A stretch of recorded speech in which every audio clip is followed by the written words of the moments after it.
La petite histoire du grand requin blanc. Chapitre 15. Requin, tu resteras.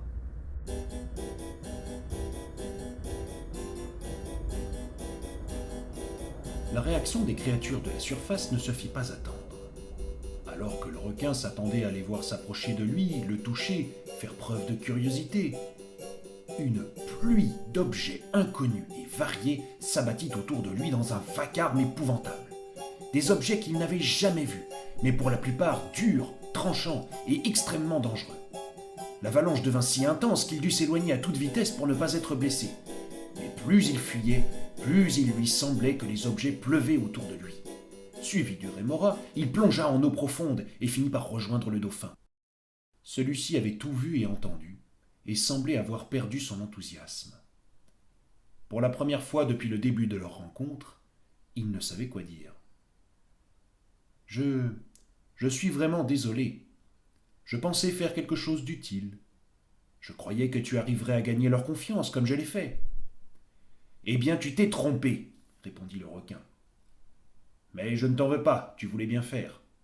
D'habitude, les dauphins martyrisent les requins, se servent de leur vitesse pour leur faire du mal en leur donnant des coups sur le nez et dans le foie. Ce n'est pas ton cas. Eh bien, j'ai fait pire que cela, je t'ai rendu malheureux, et tu as failli te faire tuer à cause de moi. Tu m'as appris au moins une chose. Il n'y a rien d'intéressant à la surface.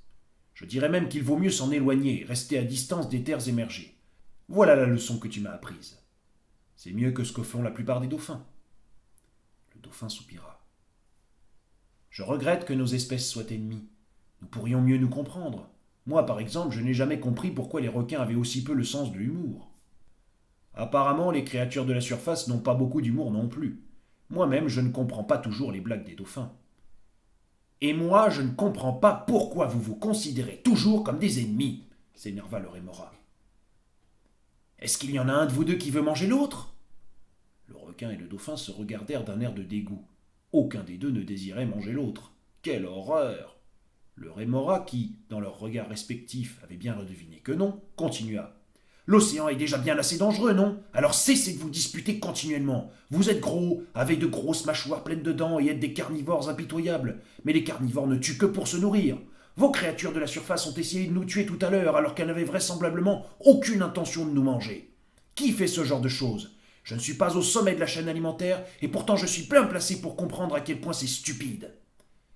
Il s'adressa au dauphin sur un ton très énervé. Toi, merci beaucoup de tous tes conseils. Nous avions bien failli mourir à cause de toi, mais merci quand même.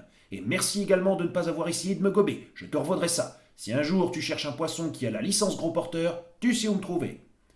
Puis il ajouta cette fois à l'intention du requin sur un ton toujours très énervé. Quant à toi, merci pour ce merveilleux voyage. On a fait un bon bout de chemin ensemble, mais je crois que je vais changer de partenaire de nage et me trouver un vrai requin, sous lequel je ne risque pas de me faire dévorer par une pieuvre, échouer sur un banc de sable, écrasé par une baleine ou broyé par une onde de tempête. Le jour où tu décideras à te comporter en vrai requin, tu m'appelles. Sur ces mots, sans même laisser le temps à l'un ou à l'autre de répondre, il tourna les nageoires et partit très en colère, laissant le dauphin interloqué et le requin très attristé. Tous deux restèrent seuls un moment sans rien dire. Puis le requin se tourna vers le dauphin et dit d'une petite voix « Au revoir. Je rentre chez moi. »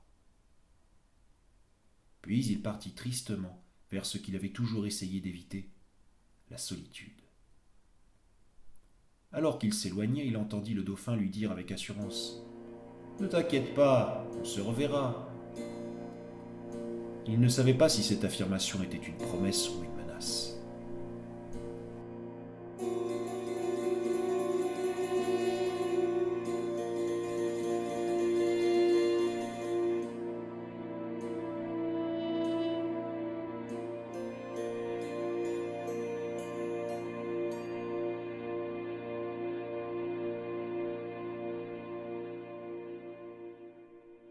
Alors qu'il nageait distraitement, essayant de se repérer pour se diriger vers les eaux plus clémentes, il passa sans le vouloir près de la côte. Le fond rocheux remonta rapidement et l'obligea à nager près de la surface. C'est alors qu'il distingua une petite forme qui semblait de la même taille et de la même couleur que celle qu'il avait ramenée sur le rivage. Elle se tenait hors de l'eau sur un rocher et il semblait lui faire des signes. Il ne savait si ces signes étaient amicaux, reconnaissants ou menaçants, mais elle ne lui lança aucun projectile, ne montra aucune méchanceté à son égard. Peut-être était-ce une façon de lui dire merci.